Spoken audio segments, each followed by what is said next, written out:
সীতাকুণ্ড ভ্রমণ পিপাসুদের সবচেয়ে প্রিয় একটি পর্যটন কেন্দ্র। সমুদ্রপৃষ্ঠ থেকে প্রায় 1200 ফুট উঁচুতে মেঘের দেশে চন্দ্রনাথ পাহাড় এবং চন্দ্রনাথ মন্দিরের অবস্থিত, যেখান থেকে পাবেন চোখ জুড়ানো ভিউ, যা দেখলে পাহাড়ে ওঠার হাড় ভাঙা কষ্ট মুহূর্তেই ভুলে যাবেন, এবং হিমেল শীতল হাওয়া। হ্যাঁ বন্ধুরা, আজ আমরা জয় করতে যাচ্ছি চট্টগ্রামের সবচেয়ে উঁচু এবং রোমাঞ্চকর পাহাড় চন্দ্রনাথ পাহাড়। খাড়া সিঁড়ি আর দুর্গম পথ পেরিয়ে আজকের যাত্রাটা হতে যাচ্ছে একদম অন্যরকম। চলুন একসাথে পাহাড়ে ওঠা যাক। Hey there. Subscribe to my channel.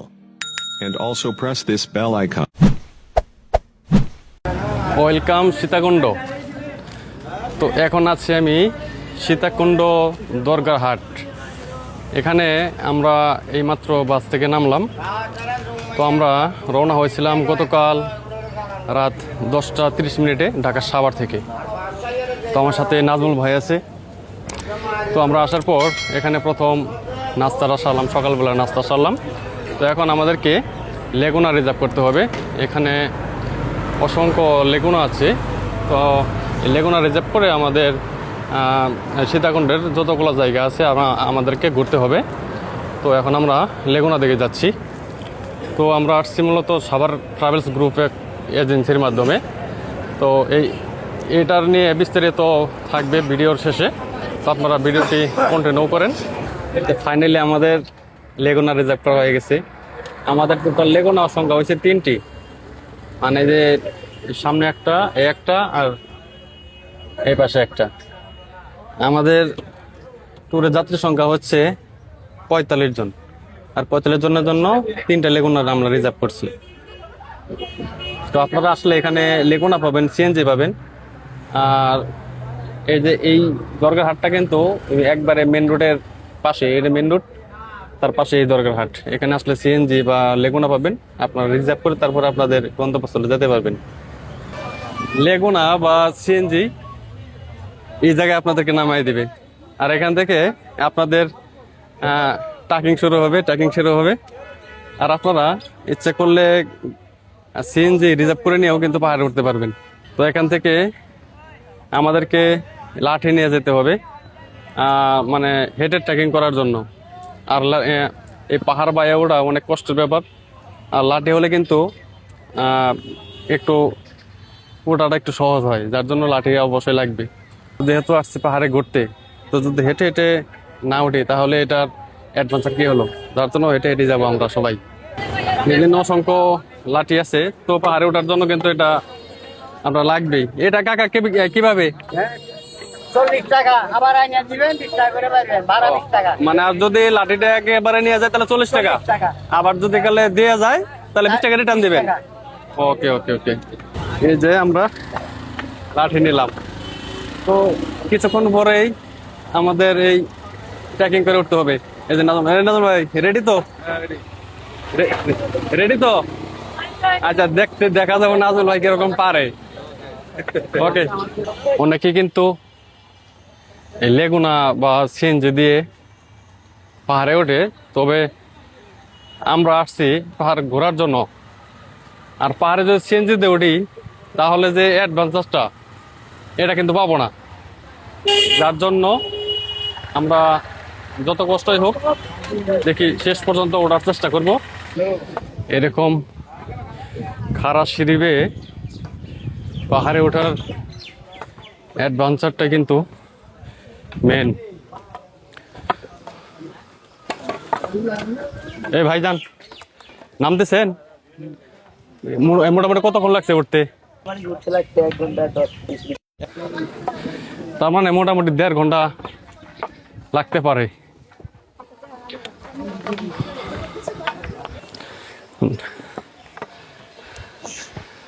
আমার পা এখন কেমন জানি হয়ে যাচ্ছে নাজমুল ভাই। হ্যাঁ, নাজমুল ভাই হারানো হয়ে গেছে। একটু বসলাম, 2-4-5 মিনিট রেস্ট নেওয়ার পরে আবার শুরু করবো। যে এরকম ঢালু থাকলেও কিন্তু খুব একটা কষ্ট হইতো না, তাই না? কিন্তু জায়গায় জায়গায় যে একেবারে এত যা খাড়া, মানে খুব কষ্ট হয়। মাত্র তো শুরু, সামনে যে কি আছে আল্লাহ ভালো জানে। এদিকে আবার সিঁড়ি নেই, পাহাড় কেটে রাস্তা বানানো হয়েছে। এই যে দেখুন, তো ভাগ্য ভালো যে বৃষ্টি নেই, আর বৃষ্টি হলে যে এই রাস্তাগুলো এতটা পিচ্ছিল হইতো মানে বলার মতো না। কত লোক উঠতেছে নামতেছে। এখানে একটি ভিউ পয়েন্ট আছে, এই যে দেখুন বেশ কিছুটা উপরে উঠছে আমরা। খুব সুন্দর একটা ভিউ এখান থেকে দেখতে পাচ্ছি। এখানে রাস্তা হলো দুইটা, কোন দিক দিয়ে উঠবো বুঝতে পারতেছি না তো, সম্ভবত এটাই।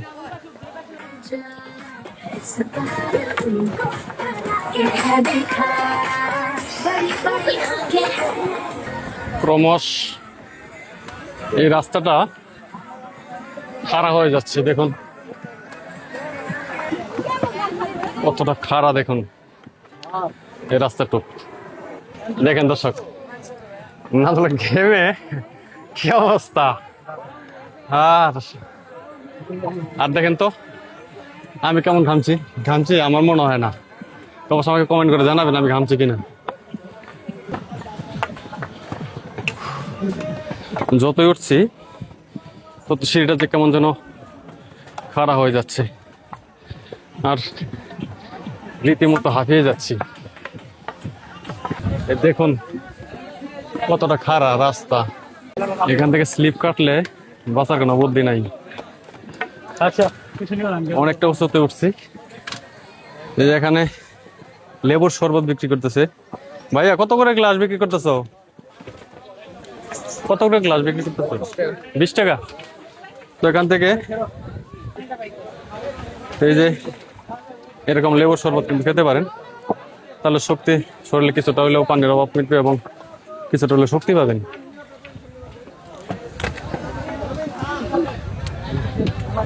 মনে হয় ভাই অমৃত খাইতেছি, বাস্তব কথা যেটা,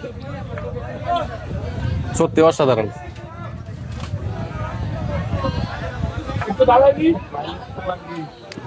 শরবতটা খাওয়ার পর থেকে আসলে সত্যি ভালো লাগতেছে, ঠিক না নাজুল ভাই? ভালো লাগতেছে না? শরবতটা ভালো হয়েছে না? আমাদের সাথে যে আমাদের বড় ভাই আসছে, সাভার ট্রাভেলসের সীতাকুণ্ডের হোস্ট হিসেবে আছে বড় ভাই। আশা করি ভাই আমাদেরকে খুব ভালো ভালো জায়গা আমাদেরকে ঘুরে দেখাবে। আমার সর্বোচ্চ যে চেষ্টা করবো আপনাদেরকে ভালো সার্ভিস দেওয়ার। এখন আমার মেন হইলো যে আপনারা আমাদের সাথে যে প্রথমে আসছেন, আপনারা প্রত্যেকজন আমার ফ্যামিলি মেম্বার। এই ফ্যামিলি মেম্বারকে আমি যেভাবে নিয়ে আসছি আমার আবার সেভাবে দিয়ে আসা, আর এটা আমার দায়িত্ব। তো আমি চেষ্টা করবো আপনাদেরকে সম্পূর্ণভাবে সুন্দরভাবে ঘুরানো। ওকে, ধন্যবাদ। তো আপনাদেরকে এই সাভার ট্রাভেলসের যে ওয়েবসাইট আছে ওটার লিঙ্ক এই ভিডিও ডিসক্রিপশন বক্সে দিয়ে দেবো, তাছাড়া ফোন নাম্বার সহ দিয়ে দেবো। তো আপনারা চাইলে আপনারা কন্ট্যাক্ট করে আপনারা এই সারা বাংলাদেশের যে কোনো জায়গায় ট্যুর দিতে পারেন খুবই কম খরচে। এই বিষয়ে আরো বিস্তারিত বলবো ভিডিওর শেষে ইনশাল্লাহ। এটাও একটা ভিউ পয়েন্ট, এখান থেকে আপনারা একটু দেখাই আমরা কতটা উপরে আছি। এই যে দেখুন কতটা উপরে আছি, পুরো শহরটা দেখা যাচ্ছে এখান থেকে। এই যে আপু হাঁপায় গেছে, ওই আপু হাঁপায় গেছে গা। হ্যাঁ, কি কষ্ট করতেছে না? আল্লাহ আল্লাহ, হ্যাঁ তারপরে ওই কষ্ট করে উঠতেছেন। মন্দিরে যাইবেন নিয়ত, তাই তো? চিন্তা করেন দেন কত বয়স, তারপরেও আসছে মন্দিরে যাব, যার জন্য আসছে। একটু রেস্ট নেওয়ার পরে আবার শুরু করলাম। মোটামুটি অর্ধেক মনে হয় আসছি, এখানে সবাই রেস্ট নিতেছে।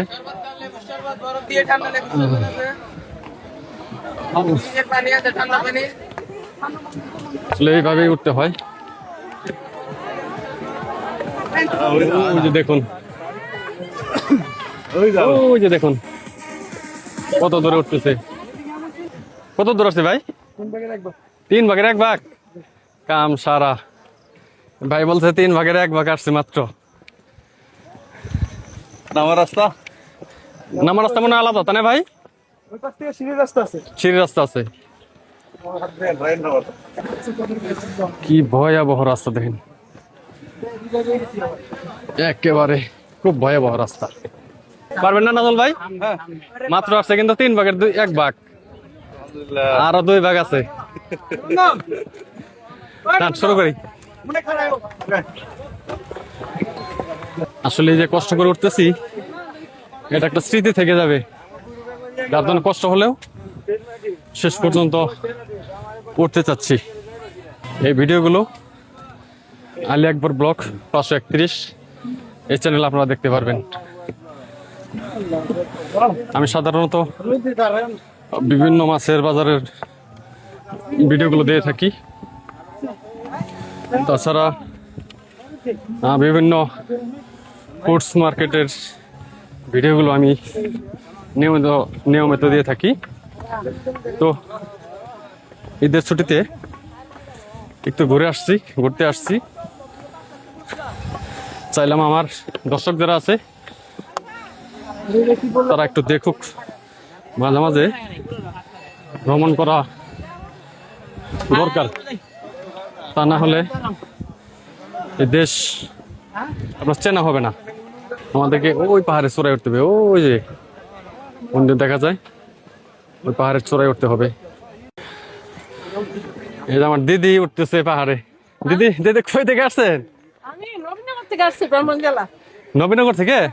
আমরা তো নবীনগর থেকে আসছি, পল্লী বিদ্যুৎ। হ্যাঁ এই যে, হ্যাঁ হ্যাঁ এই যে দিদি, আমার এই দিদি আসছে নবীনগর থেকে, আর আমি আসছি পল্লী বিদ্যুৎ থেকে। ওই এক জায়গায় থেকে আসছি, এর আগে তো আসেন নাই না? প্রথম। কেমন লাগতেছে এই যে উঠতেছেন ভাই ভাই? হ্যাঁ, খুব ভালো লাগতেছে, একটা আনন্দ আছে, বাবার দর্শন করবো, বুঝছেন না? আমি তো কষ্ট একটু আছি। তো দিদির বয়স কিন্তু অনেক হয়ে গেছে, তারপরেও হ্যাঁ দিদি মন্দিরে যাবে সেই আনন্দে কিন্তু সে এই বয়সে এই পাহাড় বাইরে উঠতেছে। কষ্টের মধ্যে একটু আনন্দ আছে। হ্যাঁ, এ আপা আপনার ছেলে এই পাহাড় বাইরে উঠলো? পাহাড় বাইরে উঠলো, সাহস কি বাপ রে বাপ! Good, very good, very very good. খাড়া সিঁড়ি বাইরে ওঠা লাগে।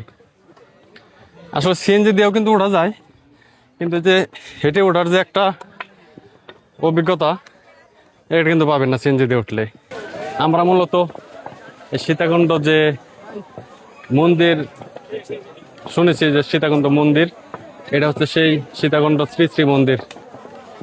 এখানেই দেশের বিভিন্ন জায়গা থেকে হিন্দু ধর্মের লোকজন, সনাতন ধর্মের লোকজন এখানে আসে, এই পাহাড় বেয়ে মন্দিরে আসে পূজা দেওয়ার জন্য।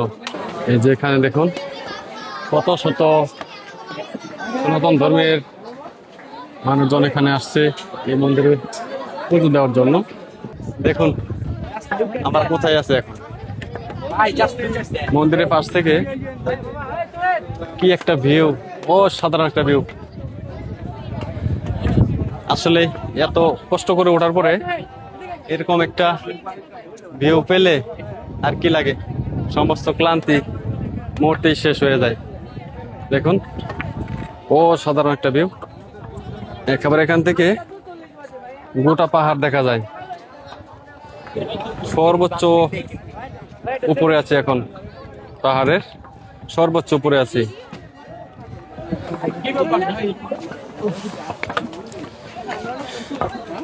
এখানে সবাই রেস্ট নিচ্ছে। এই যে দেখুন এখানে লেবুর শরবত, আনারস, চা, পানি সবকিছু পাওয়া যায়। আর এখানে একটা গাছ থাকার কারণে এটা বেশ ঠান্ডা হাওয়া বাতাস, একদম শীতল বাতাসে কত পাতে ভালো লাগতেছে বলতে পারবো না। হ্যাঁ, হাওয়া সেই রকম। অবশেষে আমরা সর্বোচ্চ চূড়ায় উঠছি, সীতাকুণ্ড সেই চন্দ্রনাথ পাহাড়ের সর্বোচ্চ চূড়ায়। আমাদের এই পর্যন্ত চন্দ্রনাথ মন্দির, আর আমাদের সময় লেগেছে প্রায় 1.5 ঘন্টার মতো। অনেক ক্লান্তি, অনেক পরিশ্রম হয়েছে ভাই এই পাহাড়ে ওঠা। যাই হোক, এই সিএনজি দিয়ে ওঠাচ্ছে, যদি আপনারা এই হেঁটে ওঠেন তাহলে আলাদা একটা অ্যাডভেঞ্চার পাইবেন, আজীবন মনে থাকবে। এখন আমরা এখানে বেশ কিছু ফল পাওয়া যায়, আনারস, লেবু শরবত, তরমুজ। এখান থেকে আমরা শরবত খাবো, তরমুজ খাবো, খাওয়া দাওয়া করে তারপরে আমরা আবার নিচের দিকে নামতে শুরু করবো ইনশাল্লাহ। তরমুজ কত? 20 টাকা। 20 টাকা ফালি, একদম ফ্রেশ।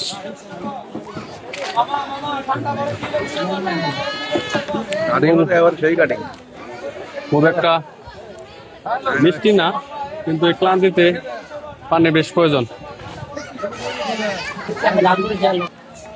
শরবত খাচ্ছি, লেবু চিনি শরবত।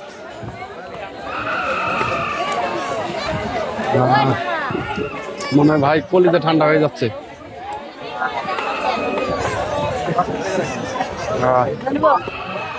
অসাধারণ, মনে হয় আর কলিতে ঠান্ডা হয়ে গেল ভাই। হ্যাঁ, তাই না? 1.5 ঘন্টা লাগছিল উঠতে, আর এখন নামতে শুরু করছি। দেখি কতক্ষণ লাগে নামতে। নামতে বেশ ভালোই লাগতেছে। দেখুন কতটা খাড়া। আসলে ভিডিওটা স্কিপ করছি, তার কারণ অনেকটা রিস্ক। দেখুন কতটা খাড়া সিঁড়ি। আস্তে আস্তে লোকজন নামছে, অনেক রিস্ক। যদি পা ফিসকে পড়ে যায় তাহলে কিন্তু সর্বনাশ, একেবারে জীবন শেষ। দেখুন কেমন খাড়া রাস্তা। ওঠার সময় উঠছি শুধু উপর দিকে, যার জন্য এতটা ভয় ভয় মনে হয়নি, কিন্তু নামার সময় বরাবরই যেরকম খাড়া রাস্তা, পুরো রাস্তাটা এরকম খাড়া নামতে হবে, ভয়াবহ অবস্থা, যার জন্য কন্টিনিউ ভিডিও করতে পারতেছি না। অবশেষে পাহাড় থেকে নেমে এলাম। এখন আমরা যাচ্ছি আমাদের গাড়ির কাছে। তো এই যে পাহাড়ে হেঁটে ট্রেকিং করে পাহাড়ের চূড়ায় ওঠা, এই একটা অন্যরকম একটা অভিজ্ঞতা ছিল। তো ভিডিওটি আপনাদের কাছে কেমন লেগেছে অবশ্যই আমাকে কমেন্ট করে জানাবেন। আমরা এখন রূপসীর ঝর্ণায় যাব, দেখতে পারবেন নেক্সট ভিডিওতে। সবাইকে দেখার আমন্ত্রণ জানিয়ে আজকের মতো বিদায় নিচ্ছি। আল্লাহ হাফেজ।